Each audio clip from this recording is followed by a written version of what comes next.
My daughter can swim now, one Neuralite father told him, his colors bright with joy. Before, her carapace was too rigid. She would sink.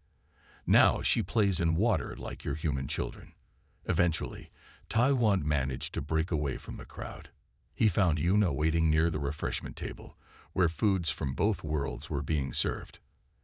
A successful ceremony, she said as he approached.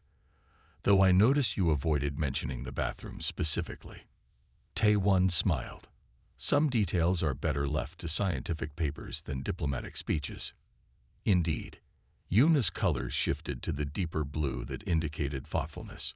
When I first came to live with you, I never imagined how much I would learn about humans, or how much humans would learn from us. That first day, you thought my uniform was part of my body.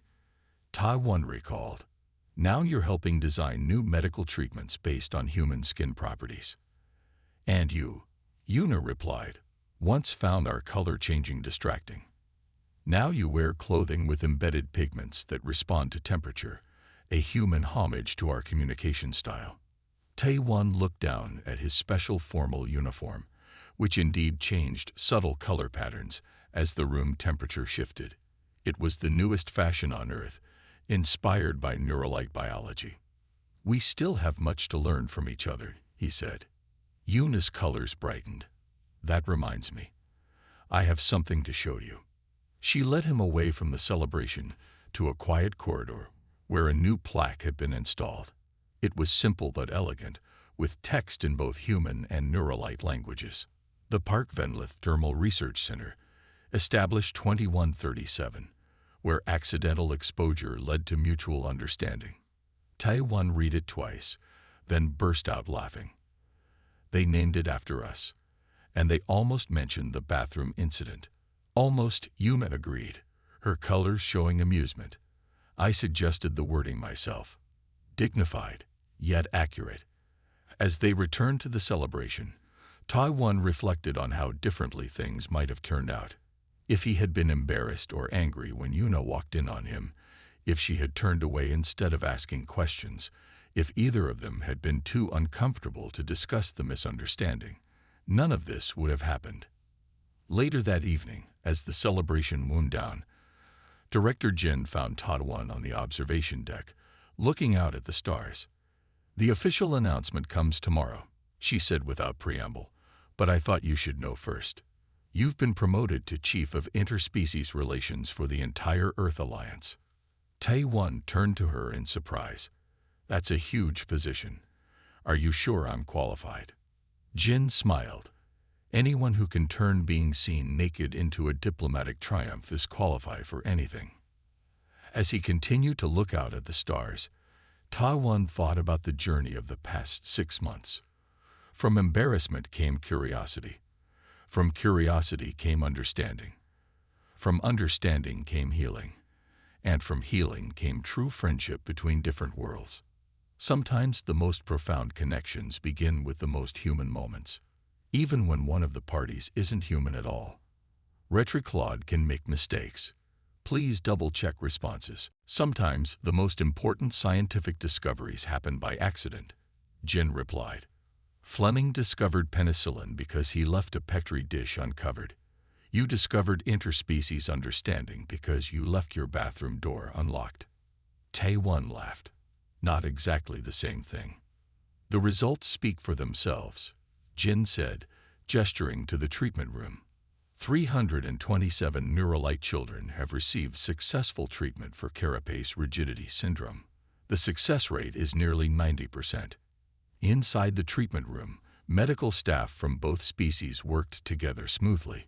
Human doctors checked readings while Neuralite specialists applied the dermal-based medications to the children's outer layers. The room was bright with the blue-green pulses of happy Neuralite families.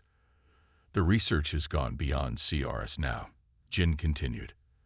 The Neuralites are applying what they've learned about human skin flexibility to improve their spacesuits, enhance their medical treatments, even develop new artistic techniques. And humans have benefited too, Taiwan added.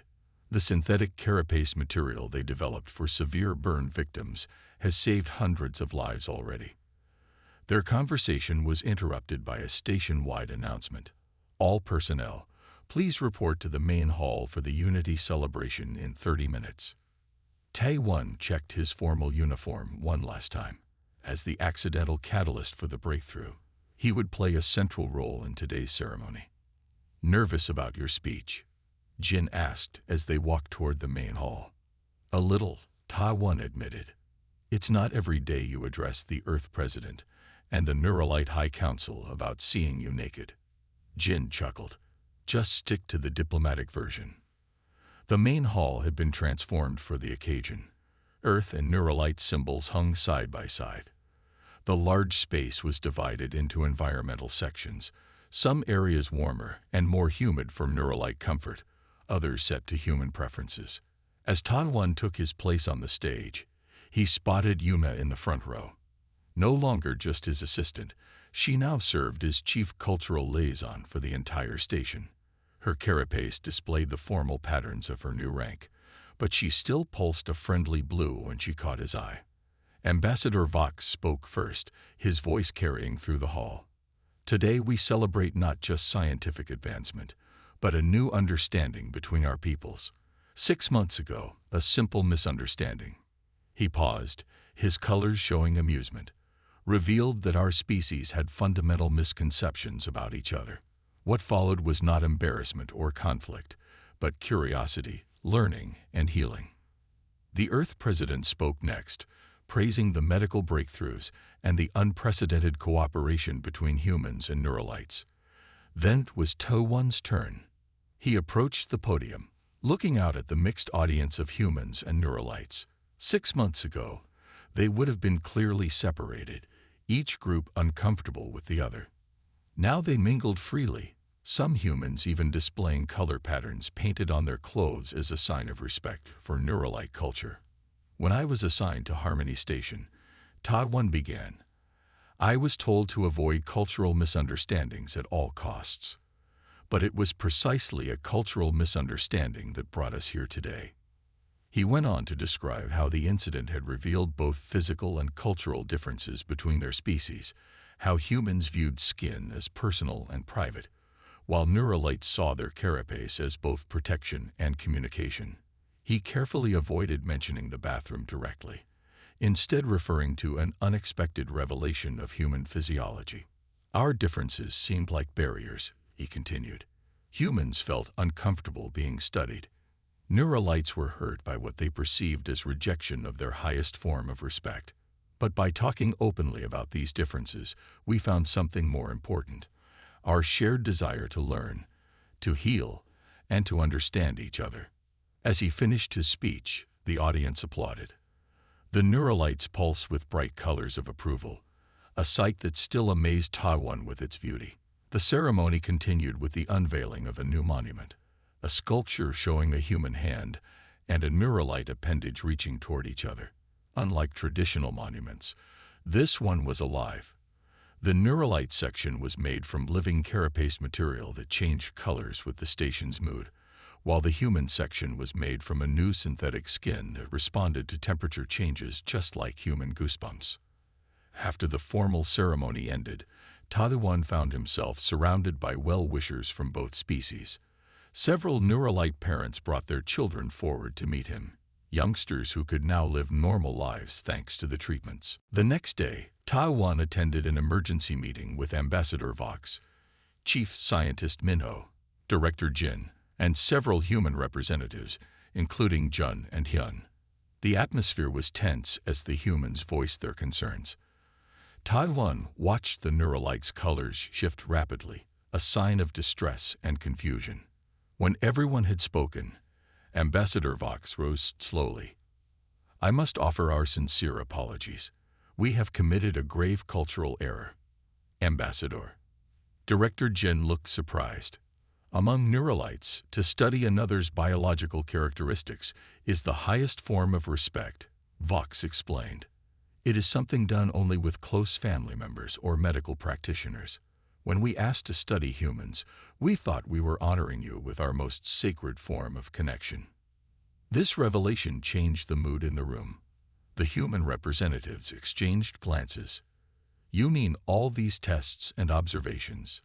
They're how you show respect? Jun asked skeptically. Indeed, Chief Scientist Minho confirmed.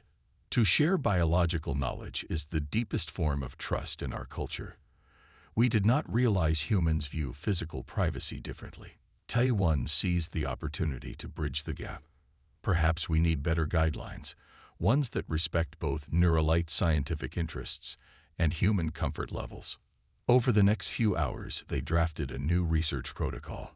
All studies would be strictly voluntary.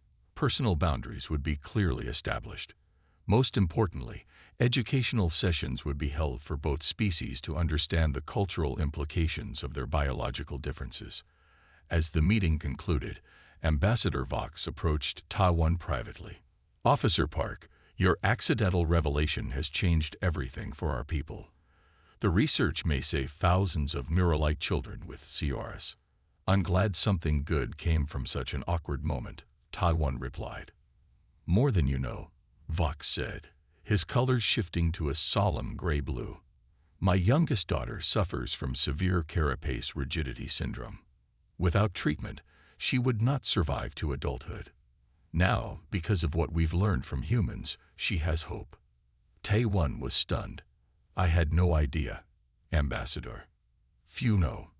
But I tell you this so you understand the true importance of what your exposure has started. The next week, Taiwan attended the first clinical trial as requested. A young Neuralite child named Sora, only 5 years old by Earth standards, sat nervously as doctors prepared the treatment. Her carapace was dull and inflexible, with visible cracks that looked painful. Chief Scientist Minho explained the procedure to Taiwan. We've synthesized proteins based on human sweat gland mechanisms. They should help her carapace become more flexible and responsive. Taiwan watched as they applied the treatment, a clear gel that was absorbed into the child's outer layer. For several minutes, nothing happened. Then, slowly, the areas where the gel had been applied began to change color, shifting from dull gray to a healthier blue. The medical team erupted in excited color displays. Sora's parents, standing nearby, pulsed with intense blue-green patterns that Taiwan had learned indicated deep joy. It's working, Minho said, his voice filled with emotion. Her carapace is responding. That evening, a celebration was held in the station's main hall. Human and Neuralite crew members mingled more freely than ever before. Even Jun and Hyun seemed to be enjoying themselves, engaged in animated conversation with several Neuralite scientists. Director Jin raised a glass in toast to unexpected discoveries and the courage to overcome cultural differences. Yuna, standing beside Taiwan, shifted to a bright, happy purple. Who would have thought that seeing you without your artificial covering would lead to saving Neuralite children? Taiwan laughed. Certainly not me. I just wanted to take a shower in peace. As the celebration continued around them, Taiwan realized something important. The most meaningful connections between different peoples didn't come from formal diplomacy or carefully planned initiatives. They came from moments of vulnerability, from accidents and misunderstandings that revealed their true differences and their shared humanity. Or in this case, their shared lack of a permanent outer carapace. Retri 6 months after the bathroom incident, Taiwan stood at the viewing window of Harmony Station's new medical center. The large facility had been built in record time, funded jointly by Earth's government and the Neuralite High Council. Through the glass, he could see young Neuralite children receiving treatments developed from human dermal research. Quite a change from when you first arrived, said Director Jin, joining him at the window. Taiwan nodded. Hard to believe all this started because I forgot to lock my bathroom door. That evening, as Taiwan and Yuna shared a meal in their quarters, him eating Earth food, her consuming Neuralite nutrients, he realized how much their relationship had changed. What began as an awkward cultural exchange had become a genuine partnership, all because of an embarrassing moment that revealed just how different, and yet how similar, their species really were. Retri 2 months after the bathroom incident, Harmony Station had transformed. What was once a simple diplomatic outpost now buzzed with scientific activity.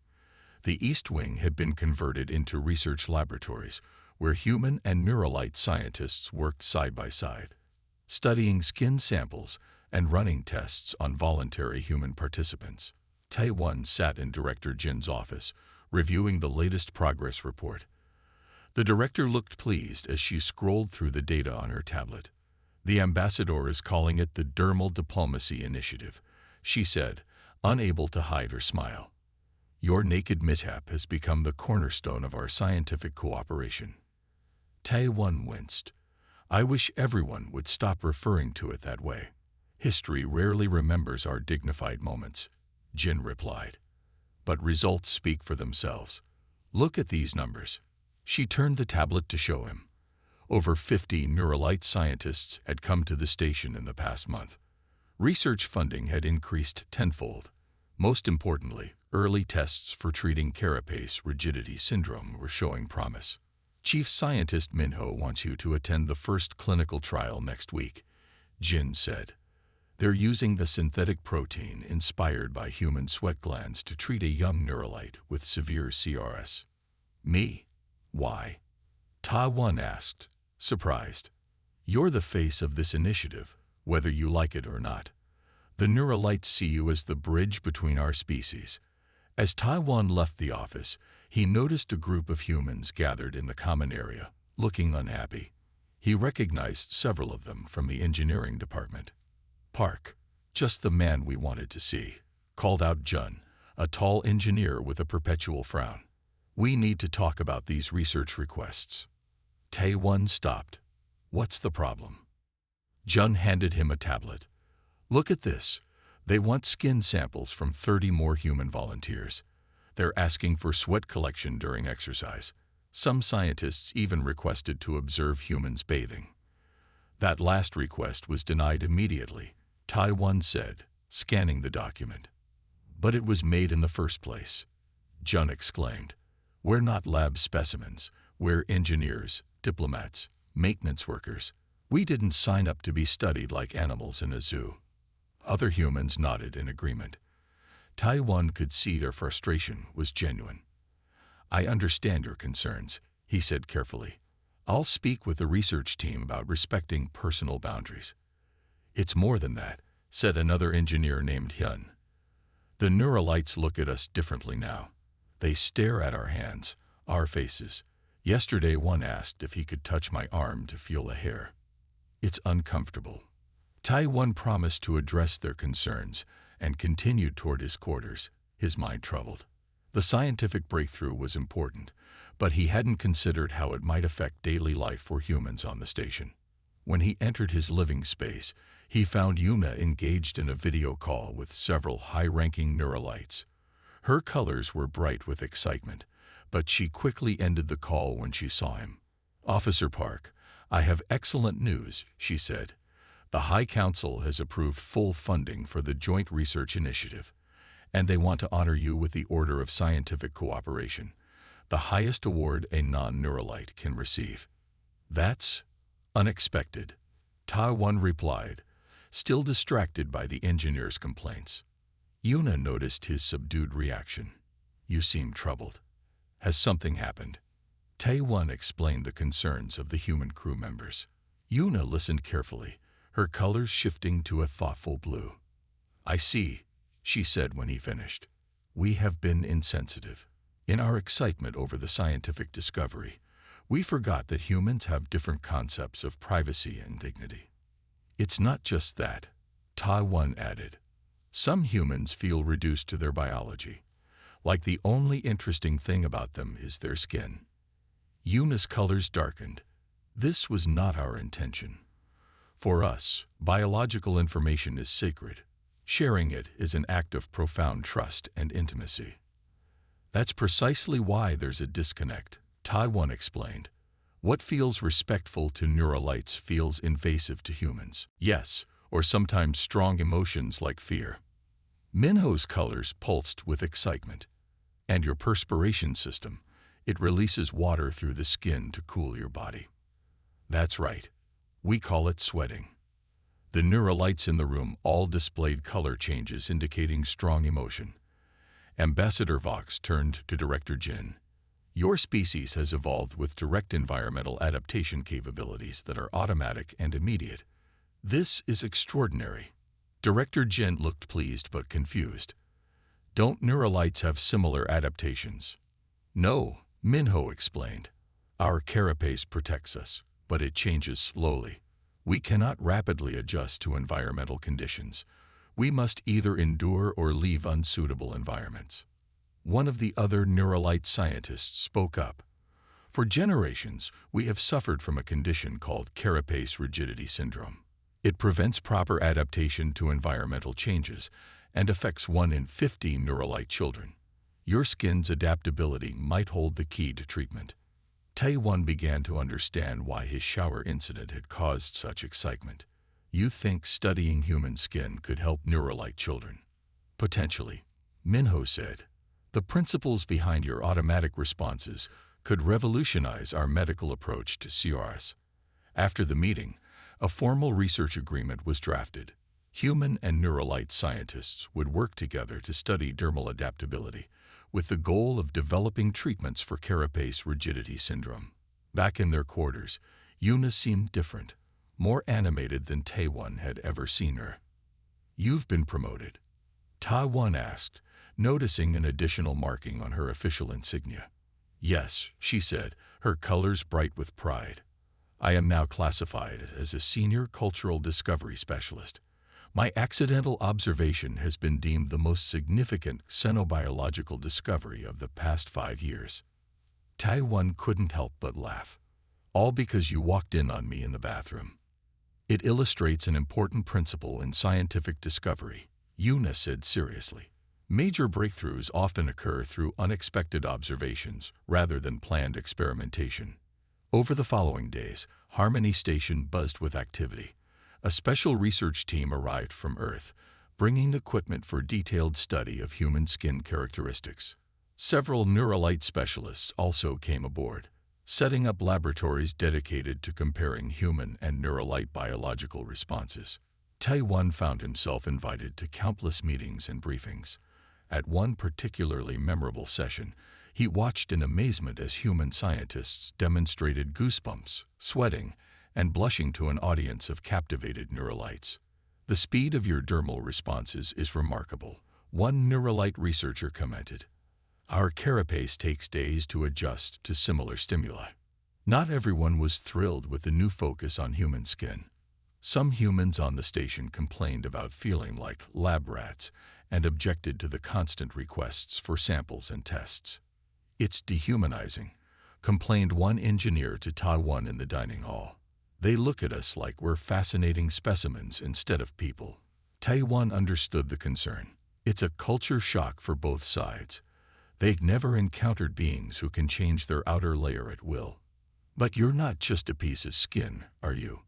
Yuna asked later when Taewon mentioned these complaints. You are a complete being with thoughts and feelings. Is this not understood? Taewon smiled. It's understood, but sometimes people feel reduced to just their biology when they're being studied so intensely. Yuna's colors shifted to a thoughtful purple. Among my people, sharing biological information is considered deeply intimate. Perhaps this is why humans feel uncomfortable. You are sharing something that, for us, would only be shared with family or medical practitioners. This perspective helped Taewon develop new guidelines for the research initiative, ensuring that human participants felt respected rather than objectified. By the end of the month, preliminary research results were promising. The Neuralite team had identified several mechanisms in human skin that might be adapted to help children with carapace rigidity syndrome. Your small bathroom incident may end up saving thousands of Neuralite lives, Director Jin told Taewon during their weekly review. I never imagined being seen naked would lead to diplomatic success, Taewon admitted. Diplomacy works in mysterious ways, Jin replied with a smile.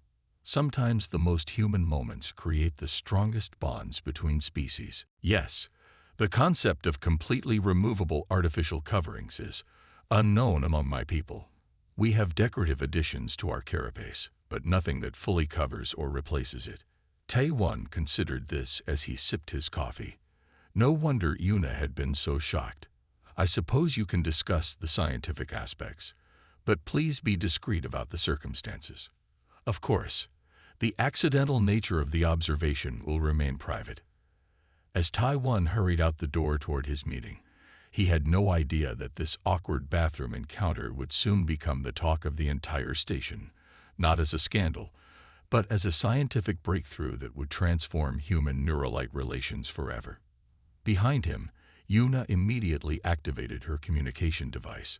"Connect me to Chief Scientist Minho," she said urgently. "I have made a discovery about humans that changes everything we thought we knew." Retri Tae-won's presentation to the Neuralite delegation went well, but he couldn't ignore the strange atmosphere in the room. Several of the Neuralite officials kept staring at him with unusual intensity. Their skin colors shifted to deep blue whenever he spoke directly to them, the same color Yuna had displayed in the bathroom earlier. When the meeting ended, Director Jin pulled him aside. "Whatever you did, they're fascinated by you," she said. "Ambassador Vox has requested a private meeting tomorrow." Tae-won nodded, not wanting to explain what had happened. "I'll be prepared, Director." When he returned to his quarters that evening, he found Yuna waiting with an unusual expression, her skin pulsing between shades of blue and green. "Officer Park, I must apologize for a breach of protocol," she said formally. "I shared the physiological observations with Chief Scientist Minho, but the information has spread more widely than anticipated." Tae-won set down his bag. "What do you mean?" "The entire Neuralite scientific community on the station is discussing human skin characteristics. They have requested formal scientific observation sessions. They want to study my skin." Tae-won asked, uncomfortable with the idea. "Not just yours," Yuna explained. "All human dermal features. The discovery that humans have adaptable, responsive skin tissue rather than a fixed protective layer has enormous implications." Before Tae-won could respond, his communicator beeped. It was Director Jin. "Park, whatever you did has caused quite a stir. The Neuralite science team has submitted an urgent request for a joint biological research initiative focused on human dermal characteristics. Ambassador Vox called it potentially the most significant advancement in xenobiology this decade. Can you explain what's going on?" Tae-won sighed. "It's a bit embarrassing, Director. Yuna accidentally saw me, undressed, after my shower this morning. Apparently, Neuralites didn't understand that our clothes aren't part of our bodies." There was silence on the other end. Then Director Jin burst into laughter. "You're telling me that all this excitement is because an alien saw you naked?" "Essentially, yes," Tae-won admitted, his face growing hot. "They thought our uniforms were like their carapace, a permanent part of us." "This is priceless," Jin said, still chuckling. "But seriously, this could be a major breakthrough in relations. The Neuralites have always been hesitant to share biological information. If your exposure has opened a door for scientific cooperation, we need to follow through." The next morning, Tae-won found himself in a meeting room with Ambassador Vox, Chief Scientist Minho, Director Jin, and several other officials from both species. Yuna sat nearby, her role elevated from household assistant to cultural interpreter. Ambassador Vox spoke first. His carapace was an impressive array of blue and gold patterns, indicating his high status. "Officer Park, your willingness to share biological information with Yuna of House Venlith has created an opportunity for unprecedented cooperation between our peoples." Tae-won shifted uncomfortably. "I'm happy to help advance our understanding, Ambassador, though the circumstances were accidental." Chief Scientist Minho stepped forward. Unlike the ambassador, his carapace was simpler, with subtle patterns that shifted slightly as he moved. "Officer Park, may I ask some direct questions about human physiology?" "Of course," Tae-won replied, trying to sound professional despite feeling like a specimen under examination. These goosebumps that Yuna observed, they appear automatically in response to temperature. Taiwan looked at the time. 7:45. He had significantly less time than planned. Yuma, he called out. The meeting's been moved up. I need to hurry. He didn't hear her response over the bathroom fan. Rushing to read the rest of Jin's message, he didn't notice the bathroom door sliding open. Officer Park, I have received notification of the schedule change. Your beverage is. Yuna stopped mid-sentence as she entered, carrying his coffee mug in one of her 4 hands. For a moment, they both froze in surprise. Tae-won stood there, wet hair dripping onto his shoulders, the small towel wrapped loosely around his waist. Most of his body was exposed, his chest, arms, legs, and back all visible to Yuna's large, unblinking eyes.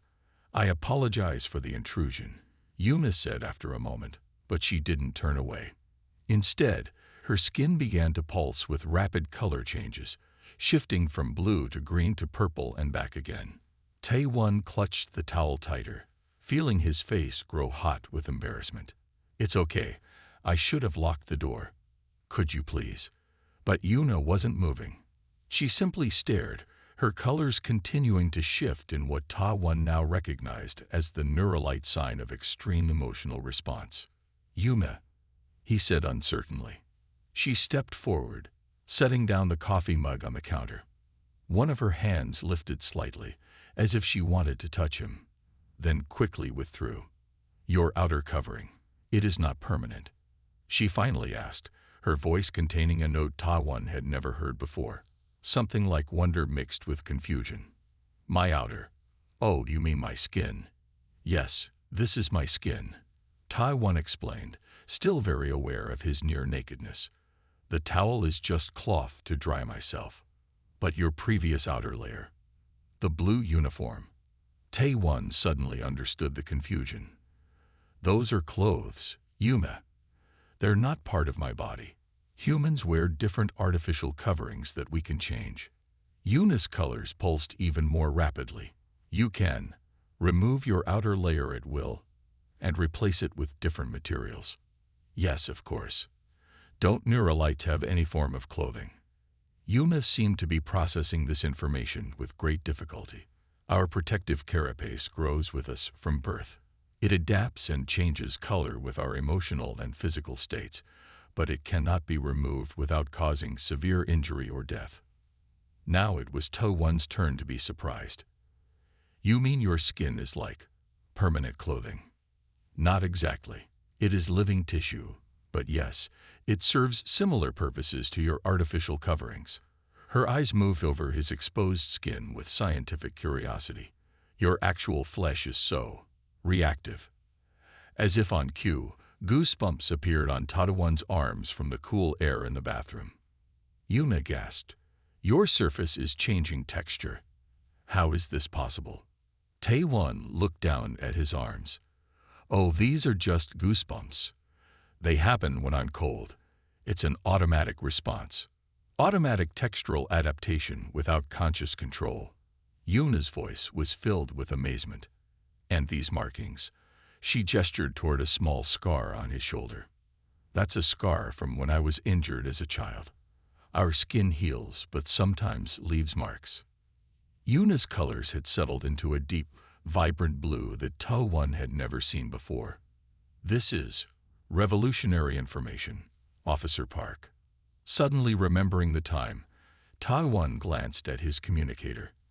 I really need to get dressed for that meeting. Could you give me some privacy? Of course, Yuna said, backing toward the door, though her eyes remained fixed on him. I will. Prepare your materials for transport.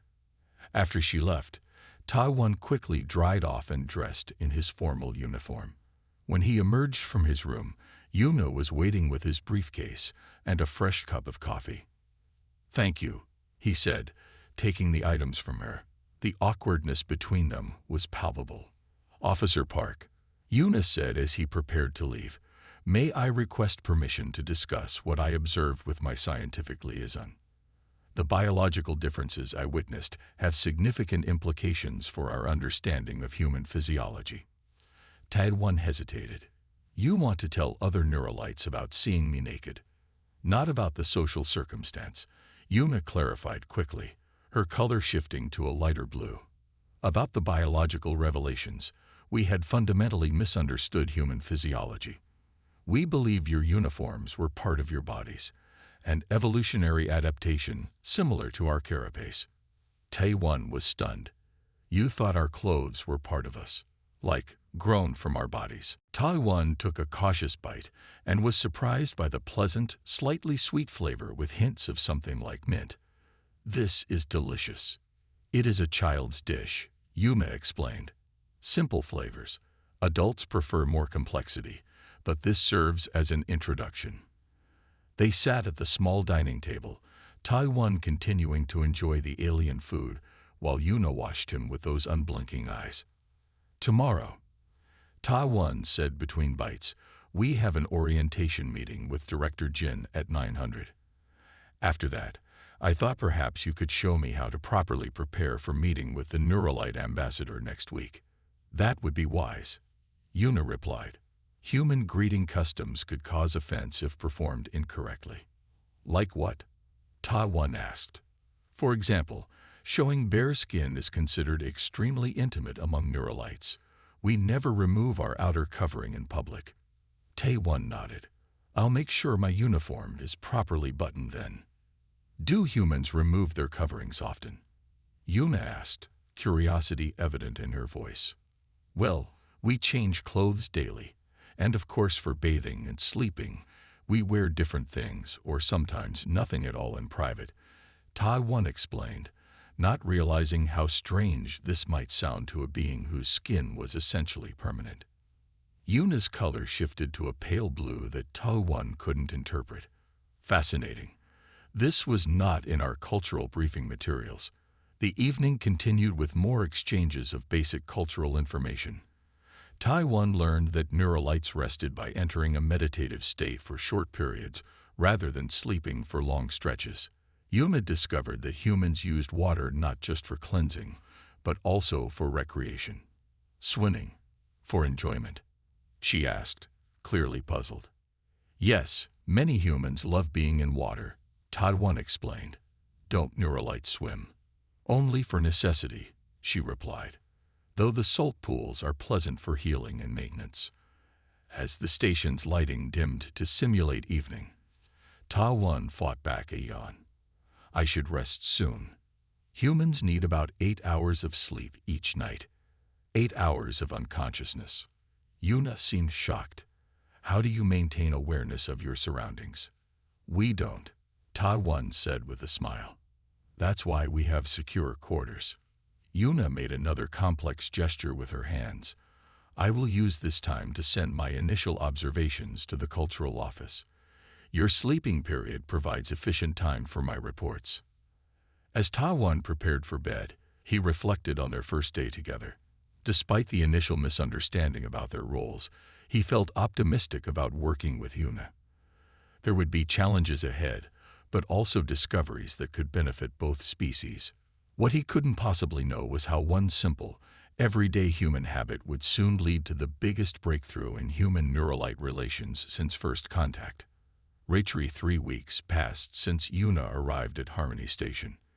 Life with a Neuralite roommate had brought daily surprises for Tai-1.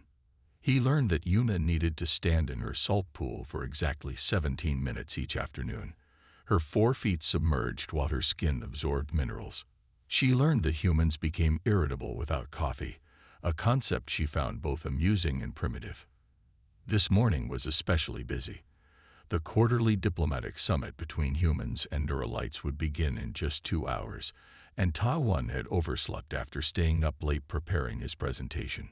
Officer Park, your alarm has sounded 3 times, Yuna called through his bedroom door. The meeting preparations require your attention. Tai-1 jumped out of bed, his usually neat black hair sticking up in all directions. I'll be right out. Can you check if my formal uniform is ready? It is pressed and waiting in the common area, Yuna replied. I will prepare your morning caffeine ritual while you clean yourself. Taewon smiled despite his rush. Yuna always referred to his shower as the cleaning ritual and his coffee as the caffeine ritual. Her formal way of speaking was gradually becoming endearing rather than strange. He hurried into the bathroom, turned on the shower, and stepped under the hot water. The steam helped clear his mind as he mentally reviewed his presentation points. This would be his first time addressing the full Neuralite delegation, and he wanted to make a good impression.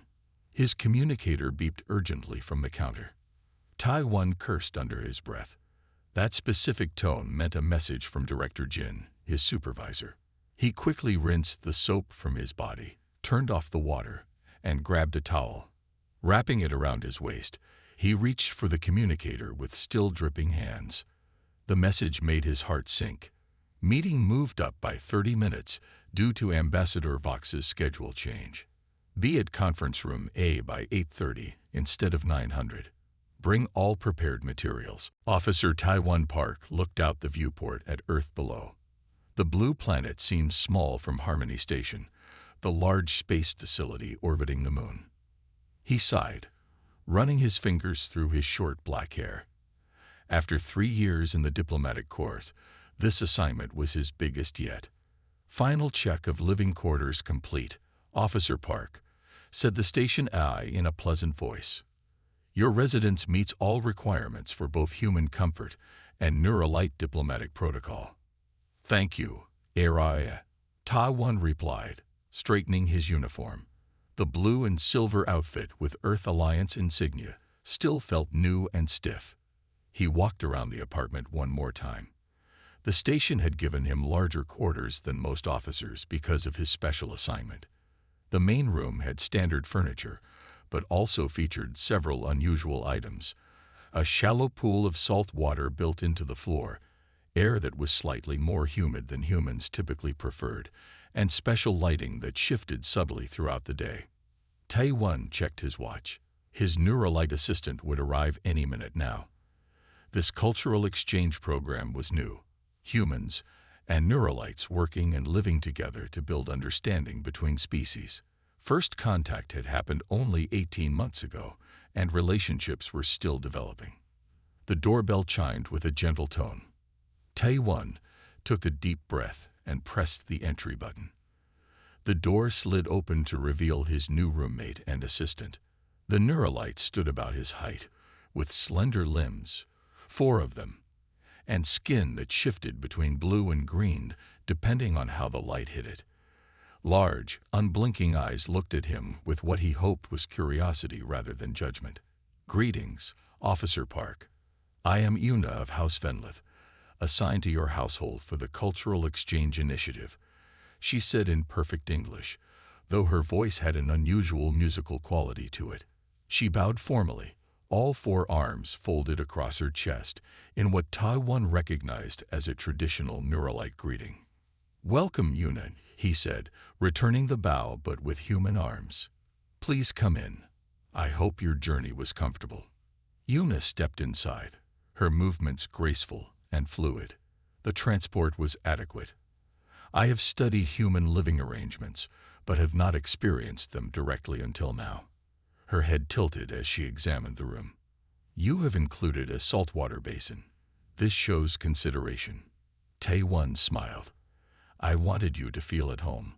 The orientation materials mention Neuralites need regular contact with salt water. Yes, it helps maintain our outer layer, Yuna explained, gesturing to her shimmering skin.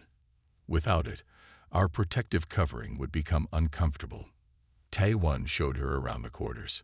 This will be your room, he said, stopping at a door.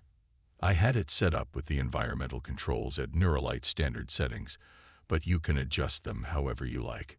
Yuna looked inside. The room was simple but had been modified with her needs in mind. The bed was wider and lower than a human one, and a small pool took up one corner. This is more than adequate, she said, and Taewon thought he detected surprise in her voice. I was informed that humans prefer minimal accommodations for service personnel. You're not service personnel, Taewon corrected gently. You're a cultural ambassador, same as me. We're colleagues. Yuna's skin shifted slightly to a deeper blue. Taiwan had been briefed that this indicated thoughtfulness among Neuralites. That is not how the arrangement was described to me, she said. I was told I would serve as your household assistant while learning human customs. Taiwan frowned. There seems to be a misunderstanding. While you'll help me understand Neuralite customs, and I'll help you with human ones, we're equals in this exchange. Yuna's forehands made a complex gesture that Taiwan didn't recognize. Interesting. Different cultural interpretations from the beginning. This confirms the necessity of our program. They continued the tour. In the kitchen area, Taiwan showed her the special food preparation equipment that had been installed for Neuralite cuisine. I've loaded the synthesizer with Neuralite recipes, but I'm not sure how accurate they are, he admitted. Yuna approached the machine and examined it. This appears functional. Have you tried Neuralite food, Officer Park? Please, call me Taiwan, he said. And no, I haven't had the opportunity yet. Would you like to? I could prepare a simple dish that humans find palatable. Taiwan nodded eagerly. I'd like that very much. He watched as Yuna operated the synthesizer with practiced movements of her forearms, working with impressive coordination. Within minutes, she presented him with a small bowl containing what looked like blue rice with small green pieces mixed in.